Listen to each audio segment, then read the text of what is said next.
오늘 말씀은요, 종말에 대한 성경의 예언 29번째가 되겠고요.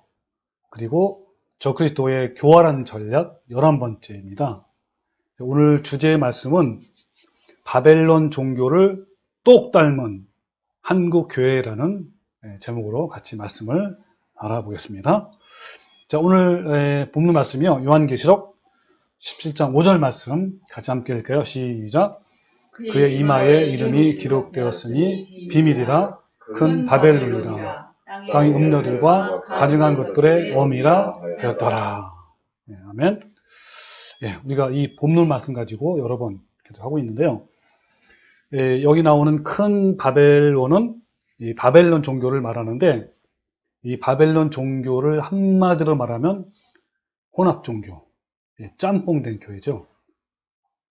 그리고 이것은 고대 바벨탑에서 시작되었고요. 그리고 결국엔 중세기 1000년 동안 이 로마 카톨릭에 이어졌고, 크게 아주 더 팽창됐고 지금까지 존재해왔습니다. 이 로마 카톨릭의 세력이 확장이 되어가는 중에 이교도의 온갖 교리와 풍습이 교회 안으로 들어오게 되면서부터 말 그대로 혼합 종교, 바벨론 종교가 된 거예요.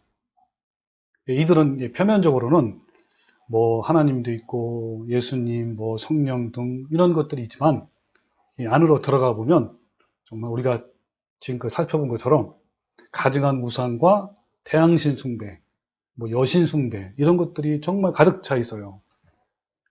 이 카톨릭이라는 이 바벨론 종교 역사를 보면 시간이 가면 갈수록 더 많은 이교도의 교리로 발전이 되어 왔습니다. 자, 오늘은요, 바벨론 종교인 카톨릭이 어떻게 종교를 이용해서 막대한 재물을 모아서 자신들의 영화를 누리고 또 거대한 교회 건물을 자랑하고 있는지에 대해서 한번 알아보려고 합니다. 중세 시대의 로마 카톨릭에서 가장 막대한 재물을 얻게 대한 사업은 세 가지라고 해요. 가장 큰 게. 첫 번째는 유물 숭배와 관련된 여러 가지 물품들이 굉장히 많아요. 그거를 이제 판매하는 거예요. 거기서 나는 수익. 또 교회 직책 판매.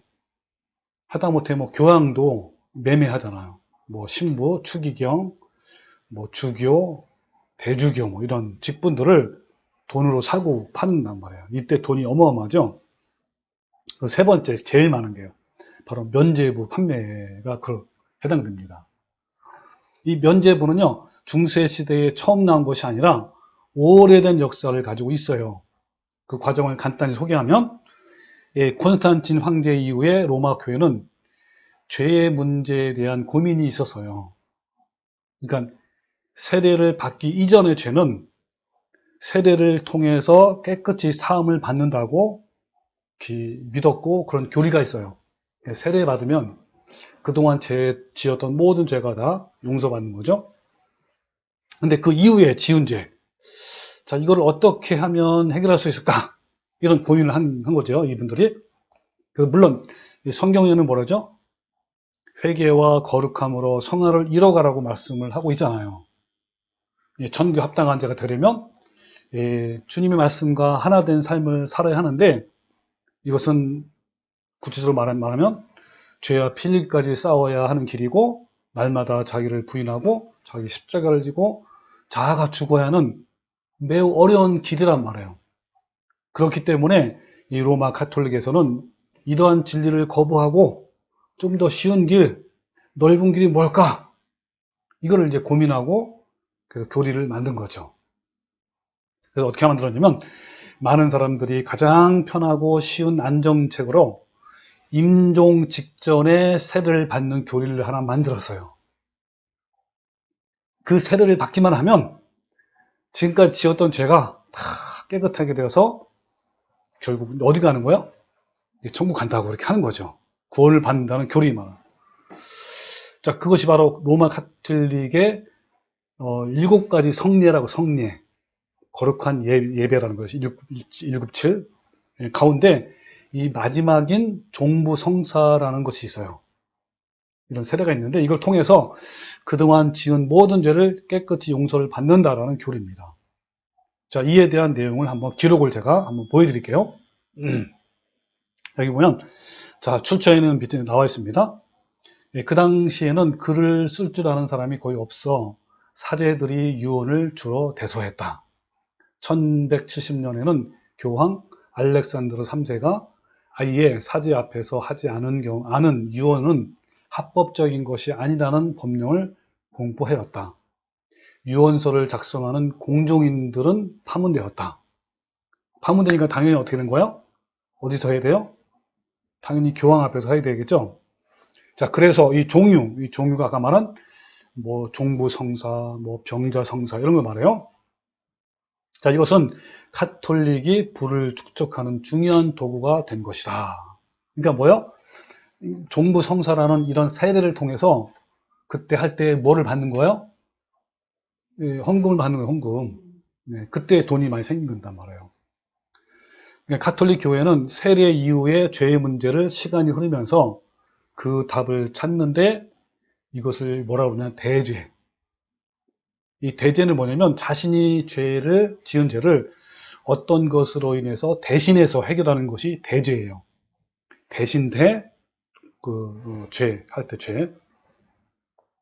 또 이걸 뭐라고 그러냐면 이거를 이른바 공적인 보속이라고 그래요. 이 보속이 무슨 뜻이냐면 죄인이 고해성사를 하고 나서 어떤 것을 실천함으로 인해서 속죄가 되는 행위를 말하는 거예요. 이런 보속의 시대가 열린 거야, 이때부터. 다시 말하면 이 카톨릭은 신자에게 대죄의 길이 열어줬는데 근데 그 대죄의 길은요, 그 대죄의 길이 뭐라, 보속이라, 보속은 매우 힘들고 고통스러웠어요. 왜냐하면 그 보속을 하는 방법이 이런 것들이었어요. 오랜 기간 동안 금식하기, 계단으로 무릎으로 오르는 고행하기, 또 일시적으로 교회 생활이나 공동체 생활을 떠나기, 이런 것들이었단 말이에요. 어려운 것들이었다고요.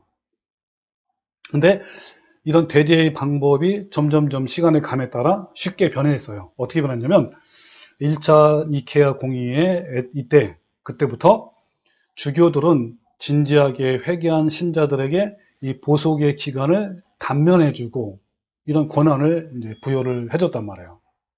주교는 순교자들의 공로로 죄인들이 좀 더 쉽게 속죄할 수 있게 한 거죠. 그 대표적인 것이 바로 면죄부예요. 그러니까 고행을 해야 되잖아, 고행. 해야 되는데 그거를 줄이거나 없애고 그 대신에 뭐 했다고? 면죄부를 그때부터 이제 판매를 한 거죠. 그 면죄부는요, 처음에는 대대적으로 나온 것이 아니라 조금씩 그 정체가 드러나기 시작한 겁니다. 교회의 가르침이 덜 엄격해진 5세기부터 어떤 선한 일을 하면 그 죄값을 갚을 수 있게 해준 거예요, 교리가. 예, 먼저 죄 자체는 고해 성사를 통해서 사함을 받고 남은 보속을 사회적으로 보상해야 한다는 그런 것이었어요.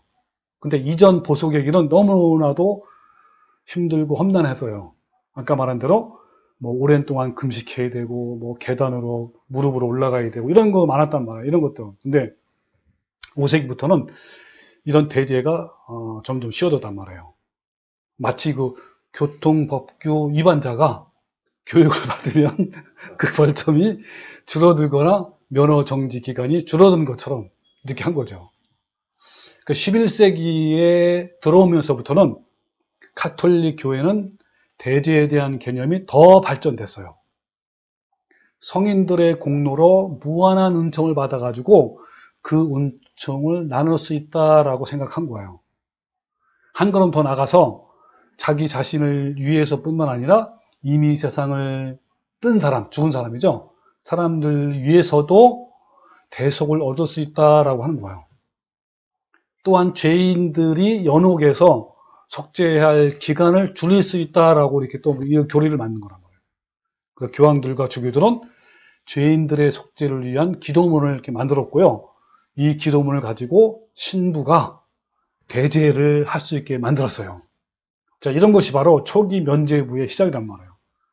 그러다가 이 면죄부는 어때요? 장사의 천재인 보니파시오라는 이 황제, 이 언제냐면 1294년도란 말이에요.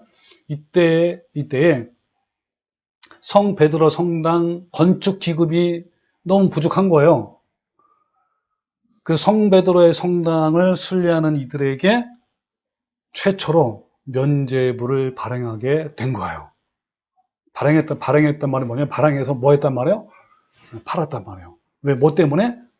성당을 어마어마하게 짓는 중에 돈이 부족한 거야. 이 돈을 급작스럽게 마련하기 위해서는 그렇게 한 건데, 자, 이런 기록이 있어요. 자, 바로 그때 당 그 해에요. 200만이나 되는 사람이 쇄도하였고, 두 사제가 성 베드로 무덤이라 추정되는 곳 앞에서 손에 갈퀴를 들고 밤낮으로 분주하게 돈을 긁어 모았다라고 할 정도로 돈이 어마어마하게 그 면죄부가 팔려가지고 돈을 이렇게 긁어 모았단 말이에요. 교황은 이 긁어 모은 것 중에 거액을 자기 친척에게 주어 부자로 만들기도 했어요. 그 친척들은 이 돈으로 수많은 성이나 부동산을 매입을 했고요. 자, 이 시기가 면죄부 판매 절정의 시기였습니다. 카톨릭 백과사전에는 자, 뭐라고 얘기하는지 이걸 한번 같이 볼게요. 자, 영세받은 후에, 즉 카톨릭 교인들은 되게 어릴 때부터 받잖아요. 이거 영세를 받은 후에 지은 죄들은 고해 성사를 통해 용서받을 수 있지만 하나님의 공의가 요구하는 현세의 형벌은 아직도 남아있으므로 그 요구는 현세나 내세, 즉 연옥에서 충족시켜야만 한다라는 거죠. 이 면죄부는 참여하는 죄인에게 지상에서의 생활을 하는 동안 그 부채를 면제하는 수단을 제공한다라고 한 거야.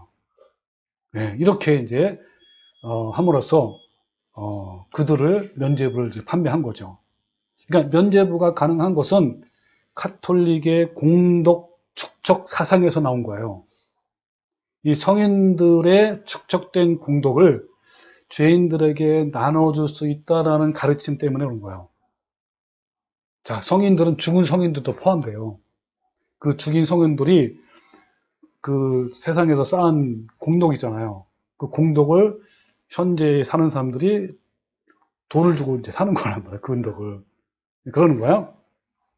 그들은요, 그러니까 예수님 외에도 성모 마리아 속죄 사역과 또 죽은 성인들의 공덕, 또 고해성사, 고난 등으로 공로가 굉장히 축적되었는데 이 공로들은 다른 사람들에게 나눠줄 수 있다고 믿는 거죠. 이것이 면죄부를 발급하는 근거예요, 근거. 네, 근거가 되는 거야. 이 가톨릭 교리는요, 죽은 성인들과의 통공을 이렇게 말합니다. 뭐라 하냐면, 자, 읽어드릴게요. 세상에 살고 있는 사람들이 연옥에 있는 영혼들과 천국에 있는 성인들이 그리스도 안에서 신비스럽게도 기도나 공로로서 서로 결합되어 하나의 공동체를 이룬다라고 이렇게 하는 거야. 이 가톨릭의 영향을 받고 있는 사도신경 역시 성인들과의 통공을 말하고 있다는 사실을 우리는 지난번에 배웠죠? 많은 사람들이 모르고 있어요.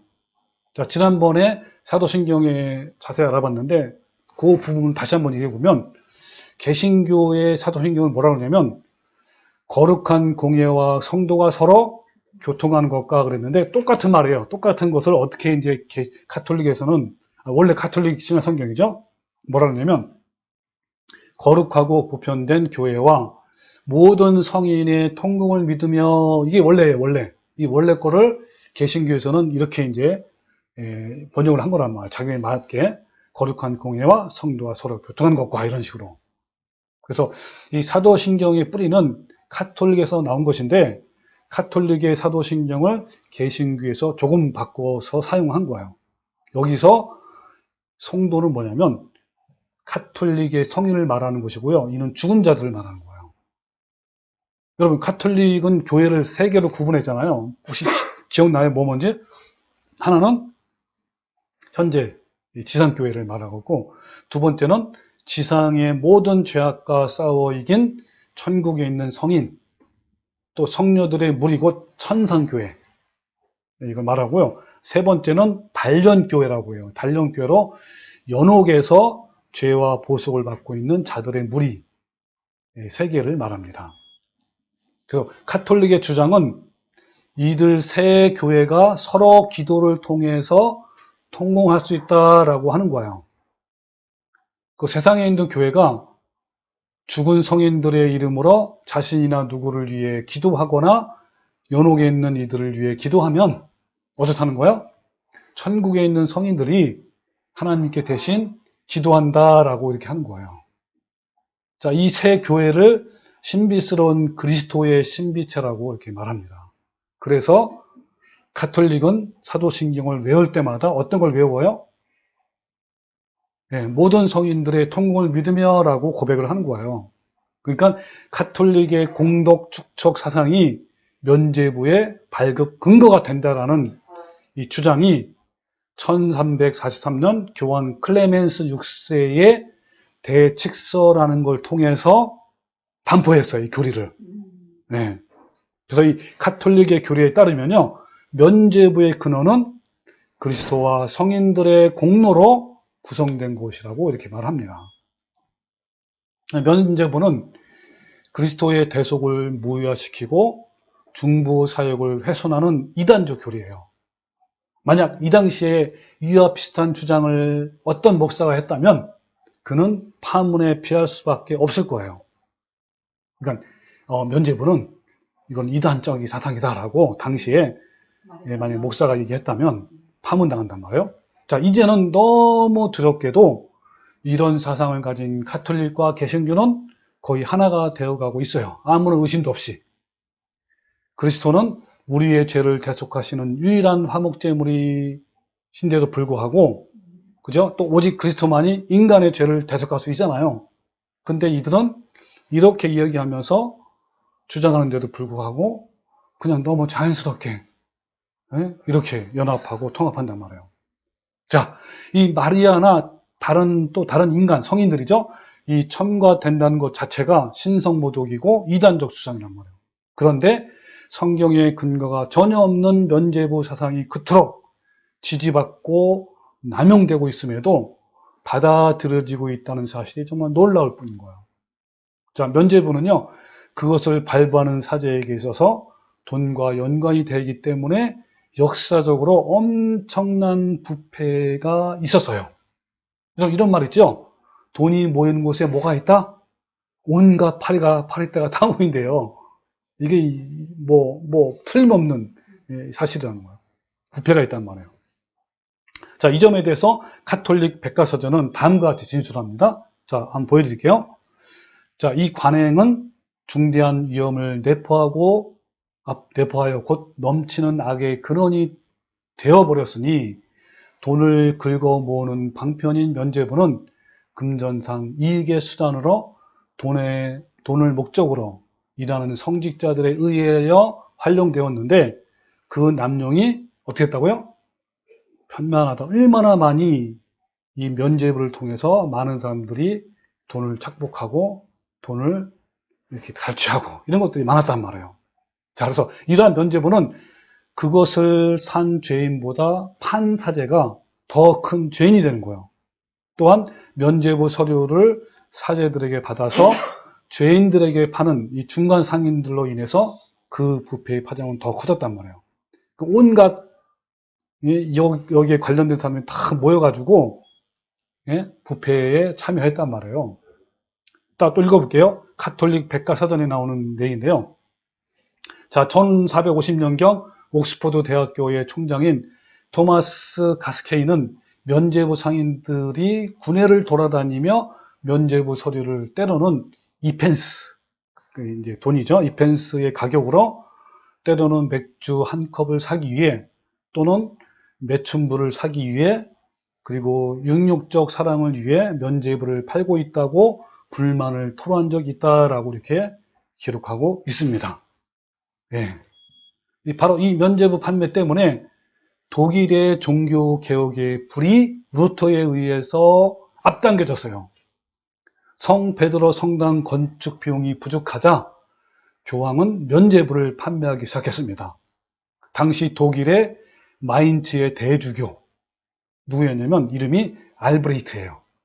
자, 이 대주교는요, 한 지역의 주교는 한 사람밖에 할 수 없음에도 불구하고 여러 지역의 주교를 갖고 싶은 욕망 때문에 당시 성 베드로의 성당의 건축비가 부족한 교황청에 거액의 헌금을 해서 그 주교 자리를 독점하려고 했어요. 자, 이것이 독일의 면죄부 판매를 부채질한 동기가 되었고, 이것이 바로 마르틴 루터에 의해서 종교개혁의 불씨가 앞당겨졌단 말이에요. 그러니까 뭐냐면 이 대주교 알브레이트가 자기의 욕심 때문에 이 면죄부 판매를 남용한 거죠. 여기저기에. 얼마나 그걸 보고 이 루터가 이제 진노를 한 거죠. 그래서 이 1517년 대주교 알브레이트는 면죄부 판매에 돌입했고요. 이를 위해 면죄부 판매 설교자로 요한 테체를 또 세운 거예요.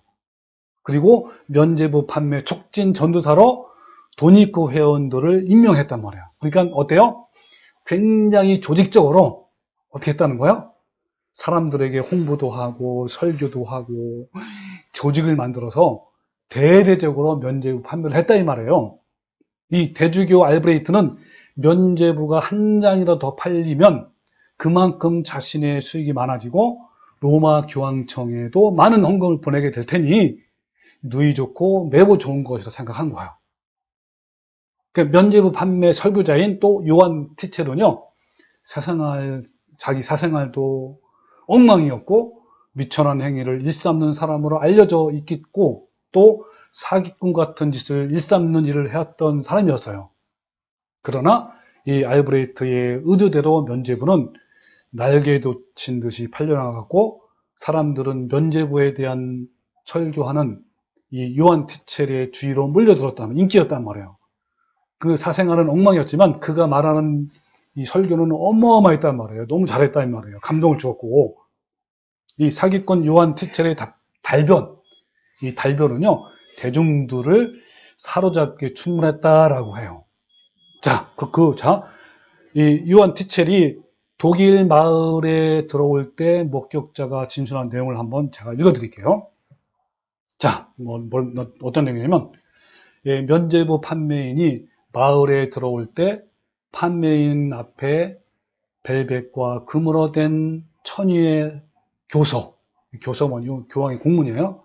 이걸 놓았다 이 말이에요. 그리고 모든 사제들, 수도성들, 마을회장, 교장들, 학자들 및 남녀 모두가 큰 행렬을 이루며 깃발들과 촛불들을 가지고 노래를 부르면서 그가 누구죠? 요한 테체를 맞으러 나갔다 그랬습니다. 그러고 나서 종이 울리고 울견을 연주하는 가운데 테첼의 일행은 교회로 들어갔다. 십자가를 교회 중앙에 놓고 교황의 길을 개항한다. 요컨대 사람들에게 그분을 하나님 영접하는 것으로 생각할 수 있게 한다. 십자가 앞에는 돈을 받고자 대형 철 금고가 놓여진다. 그러고 나서 사람들에게 면죄부를 사도록 여러 가지 방법으로 강권했다 그랬죠. 그러니까 어마어마한 큰 행사를 했단 말이에요. 길을 들고 막 나가면서 그 교회에서 이렇게 대대적으로 면죄부 판매했단 말이에요. 이 테첼은요, 연옥에서 영혼을 괴롭히는 악마의 그림을 가지고 다니며 돈 괴짝 위에 기록된 다음의 말들을 자주 반복했어요. 어떤 말이었냐면 돈이 헌금함 속으로 땡그랑 하는 소리가 내자마자 고통당하는 영혼이 연옥에서 벗어났다라고 이런 얘기를 자주 했단 말이에요. 이 부자는 거액의 헌금을 하고 가난에 찌든 농부들은 연옥에 있는 사람들이 그들의 죄를 용서받을 수 있도록 기도를 한 거예요. 어느 날 테첼의 일행은 마르틴 루터가 있는 독일의 비텐베르크에 가까이 가갔어요. 중세의 대학들은 특정 의견을 공시하려면 자신의 사상의 진술문을 게시하여 공적으로 토론을 요청하곤 했어요. 이때 당시에. 어디에다가? 중세의 그 대학들은 이렇게 했단 말이에요. 자, 이 관례에 따라서 마르틴 루터는 비텐베르크 성의 대학 교회의 정문에다가 그 유명한 99개의 조항을 걸어두었어요. 들어봤죠? 99개의 조항의 반박문이라고. 네, 자, 그걸 제가 보여드릴게요.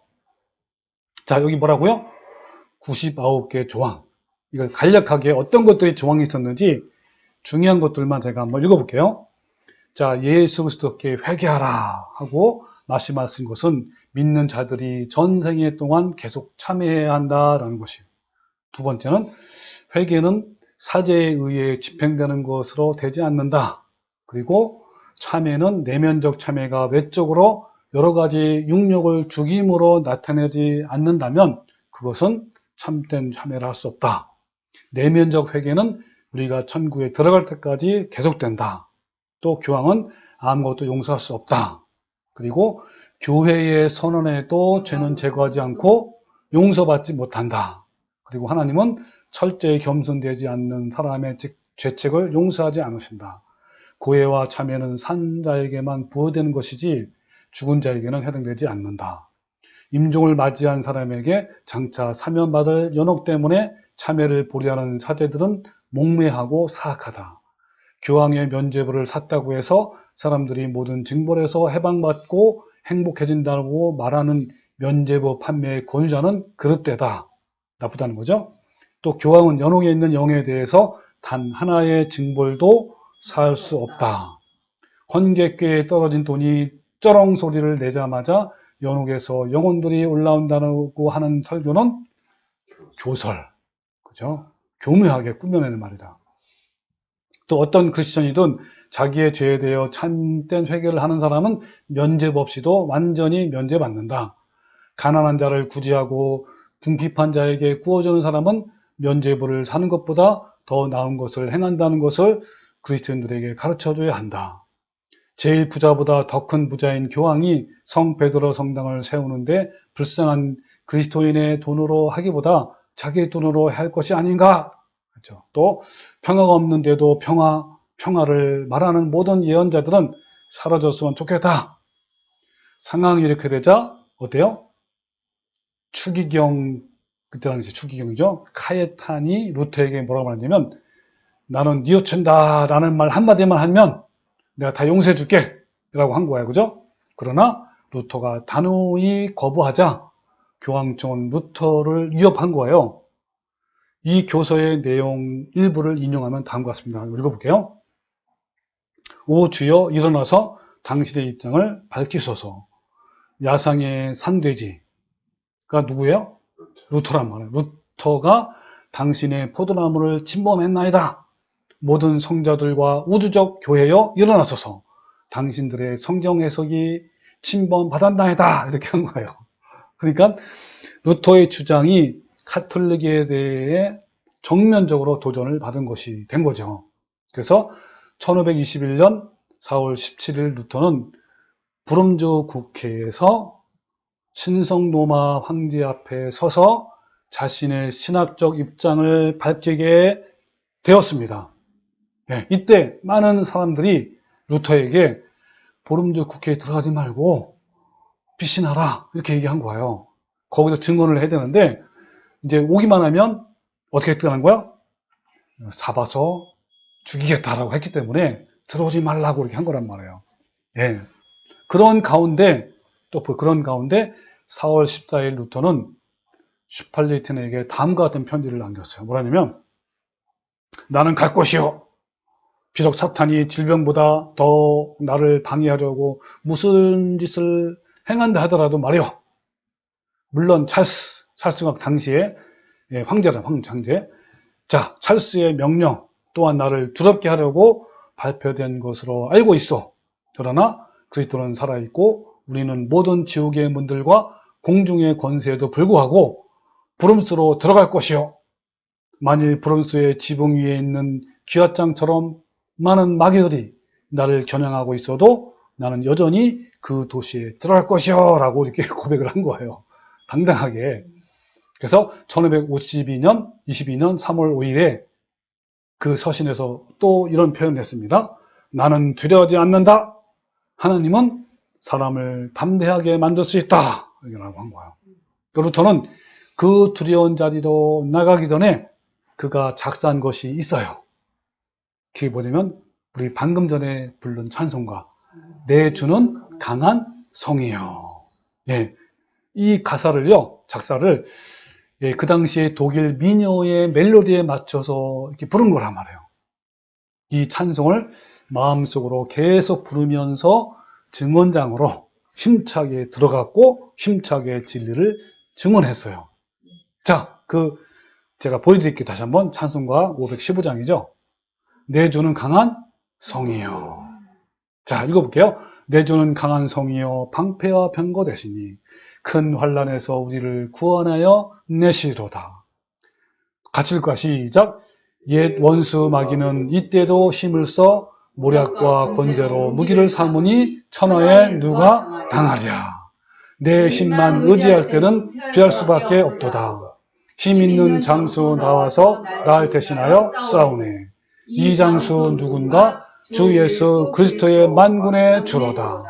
당할 자 누구랴? 반드시 이기리로다. 이 땅에 마귀 들끓어 우리를 삼키려 하나 겁내지 말고 섰거라. 진리로 이기리로다. 친척과 재물과 명예와 생명을 다 빼앗긴데도 진리는 살아서 그 나라에 영원하리로다. 아멘. 아멘. 이거를 누가 작사한 거예요? 루터가 작사한 거예요. 여러분 얼마나 루터의 마음이 떨리고 두렵겠습니까? 이 말씀에 의지해서 한 거란 말이에요.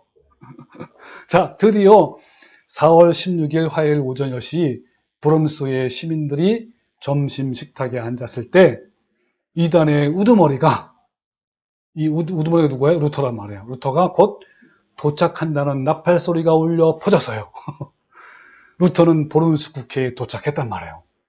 이 자리에서 루터는 새로 황제가 된 찰스 5세를 위시하여, 그러니까 황제뿐만 아니라 선제후, 또 영주, 주교, 또 대도시의 대표자들의 질문을 받게 된 거예요. 하나는 뭐냐면 루터가 쓴 책의 저작권을 인정할 것인가 라는 거였고, 또 하나는 지금이라도 뉘우칠 것인가 라는 질문을 받은 거예요. 루터는 자기 앞에 놓여진 책들을 보고 뭐라 했냐면, 이 책들은 모두 다 내 것이고 나는 이것 외에도 쓴 책이 더 있습니다 라고 용기 있게 단호하게 말했고요. 두 번째 질문에 대해서는 뭐라 했냐면, 지금이라도 뉘우칠 것인가 라는 질문이래. 루터는 뭐라 했냐면, 부탁드립니다, 저에게 시간을 주십시오 라고 이렇게 응답을 했어요. 자, 이렇게 해서 루터는 간신히 하루의 시간을 벌 수 있었어요. 두 번째 질문을 이렇게 이제 시간을 끈 거죠. 루터에게는 자신의 저술 중 자신의 생을 위태롭게 하는 내용을 번복할 기회가 주어진 거죠. 그러나 그 다음날 루터는 단호하게 이렇게 말했습니다. 자, 뭐라고 했냐면, 말씀드릴게요. 황제와 여러 높으신 분들이 답을 요구하시니 간단히 말씀드립니다. 저는 성경과 명백한 이성에 의해 납득되지 않는 한 저는 교황이나 종교회의들의 권위를 받아들일 수 없습니다. 왜냐하면 이들은 서로 모순되는 일들이 많기 때문입니다. 내 양심은 하나님의 말씀에 사로잡혀 있습니다. 따라서 남은 아무것도 철회할 수 없으며 또 철회하지도 않을 겁니다. 왜냐하면 양심을 거스르는 일은 옳지도 않고 안전하지도 않기 때문입니다. 나는 달리 어떻게 할 도리가 없습니다. 자, 이렇게 담대히 외쳤어요. 이렇게 외치면서요, 그는 끊임없이 뭐라고 기도했냐면, 자, 뭐라 할까? 다 읽어봐. 시작. 여기에 내가 서 있나이다. 하나님이여 나를 도우소서. 예, 이렇게요, 끊임없이 기도한 거예요. 설사 목숨이 이토롭게 될지라도 결코 그의 신앙적 주장을 굽힐 수 없다는 루터의 확신에 찬 믿음을 한번 보십시오. 참으로 그는 말씀만에 신앙을 믿었던 거예요. 드디어 하나님의 사람 루터는요, 1521년 5월 26일 파문당했어요. 그 포고문이 뭐라고 했냐면, 그 내용도 보여드릴게요. 자, 잘 보세요. 마틴 루터를 집에 들이도 말고 정원에 받아들이들 말고 그에게 먹을 것과 마실 것을 주지 말 것이며 그를 숨기지 말고 은밀하게 공공연하게 말로나 행위로서 그에게 도움을 베풀거나 추종하거나 지지하거나 혹은 원조하지 말 것이다. 그를 잘 볼 수 있는 곳에서는 그를 붙잡아 제어하고 생포하여 단단히 결박한 다음에 우리에게 압송해야 한다. 이 말씀이 꼭 뭐같죠? 앞으로 마지막 환난 때 똑같아요. 분명해요, 이건. 우리에게 분명하게 이렇게 포고문이 내릴 거란 말이에요. 정부에서. 그것도 세계 정부에서. 똑같아요. 여러분, 우리는 이때 어떻게 됩니까? 루터처럼 해야 돼요? 아니면 어떻게 해야 돼요? 루터처럼 해야 되는 거예요. 그래서 파문당한 루터는요, 선제 후 프리드리의 요새인 바르트부르크 성을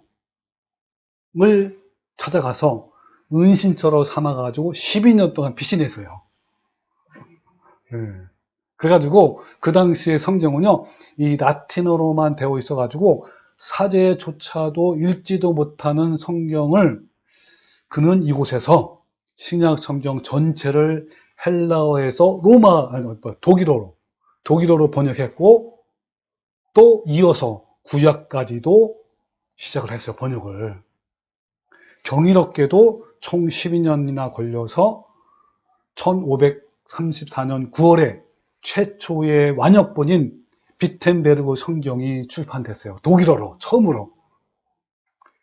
그 성경을 다시 번역해놔도요, 그 당시 시대적 배경으로 보면 성경이 대중에게까지 읽혀질 수 있던 상황이 아니었어요.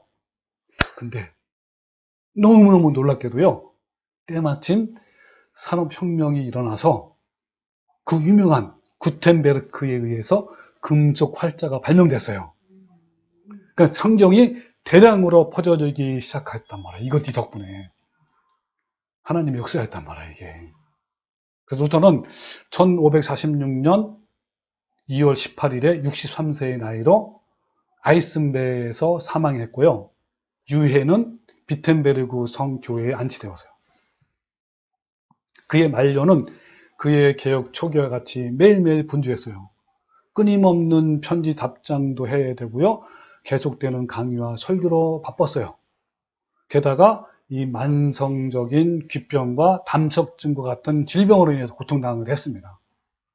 그럼에도 불구하고 루터는 초지일관 성경에 사로잡혀 있었고 그가 젊을 때 가졌던 신앙 자세를 잃지 않았습니다. 루터는 오직 그리스도만을 붙잡았고 선한 싸움을 싸운 하나님의 위대한 용사였단 말이에요. 여러분, 우리도 마지막 짐승의 배 환난 때 루터와 같은 길을 가야만 하는 거예요. 거대한 적들의 세력 앞에서 두려워하지 말고 담대하게 진리를 외치면서 선한 싸움을 다 싸우는 하나님의 믿음의 용사가 되어야 하는 거예요. 여러분, 오늘날 한국교회는요, 저 그리스도의 한가는 개혁자 정신이 잃어버렸어요.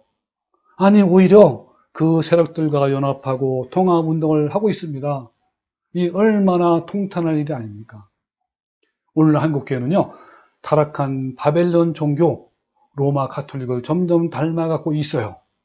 한국교회는 타락한 가톨릭을 비판할 자격이 없어요. 왜냐하면 이미 그것을 답습하고 있기 때문에 그런 거예요. 앞에 저도 살펴본 것처럼 중세 시대의 로마 가톨릭은 세 가지 면에서 타락성이 극에 달하죠, 극에. 그 세 가지가 뭐냐면, 첫 번째로 성 베드로 대성당 건축을 위한 재정 충당용 면죄부 판매. 두 번째는 고위 성직자와 사제직을 팔고 사는 성직 매매. 그리고 세 번째는 성직자들의 독선, 권위주의 이런 거란 말이에요. 그러니까 성직자는 누구 말하는 거예요? 뭐 교황이나 추기경, 대주교, 주교, 신부 이런 사람 말하는 거죠. 이 세 가지는요, 지금의 한국 교회와 너무너무 닮았어요. 부정하고 싶지만 이것이 한국 교회 현실이에요. 첫 번째, 성 베드로 대성당 건축을 위한 재정 충당용 면죄부 판매의 경우를 봅시다. 성 베드로 대성당 건축을 위한 재정 충당용 면죄부 판매가 언제부턴가 한국 교회 안에서도 예배당 크기가 곧 성공이라는 공식이 자리 잡았어요. 하늘을 찌를 듯한 뾰족탑과 대형 빌딩을 짓는데 거액의 은행 대출을 받았고요. 이를 위해 각종 헌금을 핑계로 교인들의 주머니를 털기에 바빴어요. 어디가? 한국교회가. 목사나 부흥사들은 마치 건축 헌금을 내면 신앙이 증명되고 자녀들이 축복을 받는 티켓을 구매하는 것처럼 설계해서요. 많은 교인들이 눈물을 흘리며 그 티켓을 사기 위해 감당도 안 되는 과도한 헌금을 내기도 했어요. 저도 옛날에 그랬어요. 부흥사는 담임 목사와 헌금 액수에 따라 사례비를 받기로 약속한 경우가 있었는데요. 이 점은 면죄부 판매 상의들과 똑 닮았어요. 교인들은 자신의 믿음을 교회당 건축을 통해 증명해야만 했어요. 이것은 중세기처럼 보이는 면죄부가 아니라 보이지 않는 면죄부인 거예요. 헌금 액수에 따라 믿음의 척도가 갈리는 일종의 면죄부 발행인 셈인 거예요. 마치 면죄부를 팔아 대성당 건축에 모자란 재정을 충당한 중세 가톨릭과 판박인 거예요. 그리고요, 한 번은 구원은 영원하다는 면죄부가 오늘 이 시대의 교회를, 목회자와 성도를 부패하게 만들었어요. 이 교리는 너무 달콤합니다. 너무 좋아요. 믿기만 하면 하나님이 다 알아서 해주시니까 교인들이 더 이상 할 것이 없게 만든 거예요. 천국은 따르는 당산이에요. 내가 아는 목사가 있는데 그 목사님 뭐라고 하냐면 완전 칼빈의 추종자예요. 뭐라냐면 자기는 지옥에 가고 싶어도 갈 수가 없대. 예. 여러분 얼마나 이거 좀 대단합니까? 지금의 한국교회는요, 면죄부를 발행했던 중세 가톨릭보다 더 심각한 타락에 빠져 있어요. 삶의 변화는 없이 편리한 참회 신앙에서 비롯된 면죄부가 한국교회에 만연하단 말이에요. 그래서 이 명동 청원함이라는 이런 그 잡지에, 책에 김세현 박사는 한국교회를 뭐라고 지적했냐면 이렇게 지적해요. 한국교회 목사는 개독 목사라고 비난받아도 싸다. 중세 카톨릭 교회와 같다. 그러니까 면죄부 판매 같다는 말이에요. 또한 구원론이 구원파와 다르지 않다라고 한 거예요.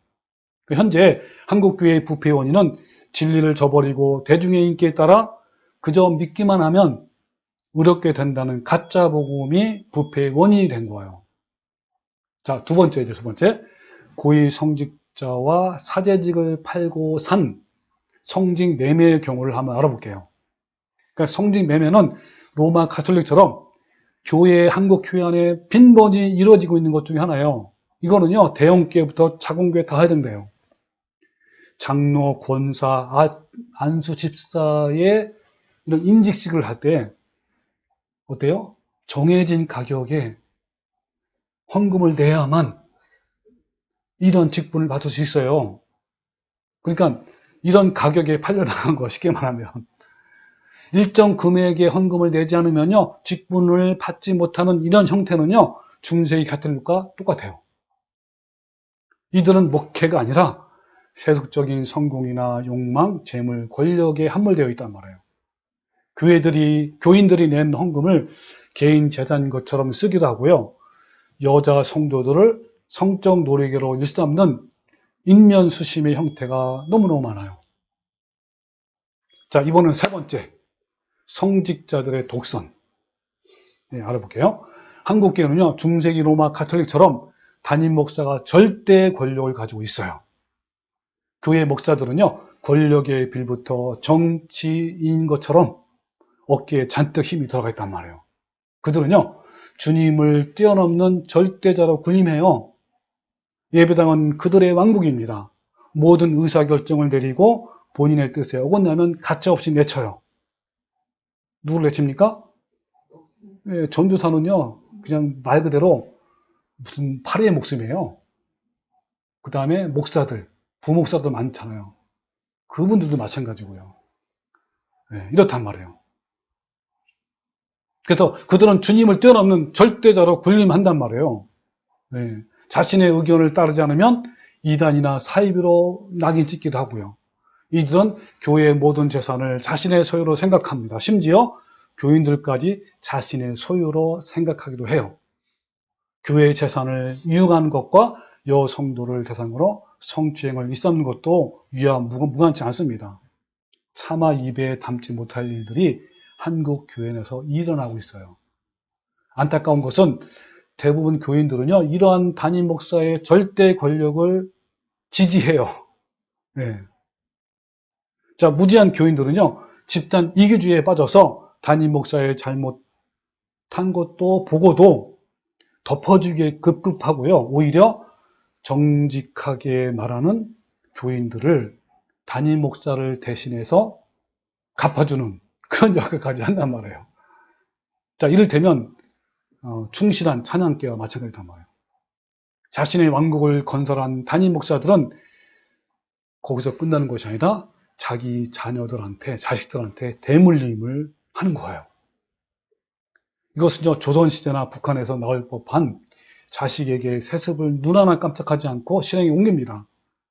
이 한국교회는요, 중세 가톨릭의 재림이에요, 재림. 이 기독교인들은 사기를 치거나 탈세해도 예수를 믿기만 하면 구원을 받을 수 있다고 생각하는 거예요. 이런 기독교인들은 개독교인이 목사라는 소리를 들어도 싸다라고 김세현 교수가 지적하는 것이 마땅한 거예요. 부귀와 명예에 눈이 먼 목회자들과 그 목사를 무조건 추종하는 교인들 때문에 영적, 도덕적 상실이라는 치명적인 결과를 가져온 거예요. 그래서 교회는요, 총체적 부패와 타락이에요. 교인이라도 제대로 깨어있다면 목사들이 변할 텐데 안 그렇단 말이에요. 지금 교회와 로마 교회의 다른 것이 무엇입니까? 똑같아요. 로마 가톨릭 성직자의 독선과 심의 논리와 현재 목회자들의 독선과 심의 논리와 똑같단 말이에요. 동일해요. 교회 세습, 또 교회 안에서의 성폭행, 강단의 세속화, 불법 건축, 온갖 부정, 성공신앙, 번영주의, 목사 사기, 재정 착복, 또 고액의 전별금, 퇴직금, 또 임직 시의 어떤 그 잔치 같은 이런 돈의 남발, 이런 것들이 교회 안에 가득 차단 말이에요. 현재 교회는요, 역사상 가장 타락한 바벨론 종교 로마 가톨릭과 똑 닮았어요. 여러분, 우리 모두 개혁자처럼, 개혁자 누구요? 루터처럼 저 그리스도의 정체를 분명히 알고 그들의 불법에 맞서서 저항하는 성도들이 되시기를 주님의 이름으로 축원합니다. 아멘.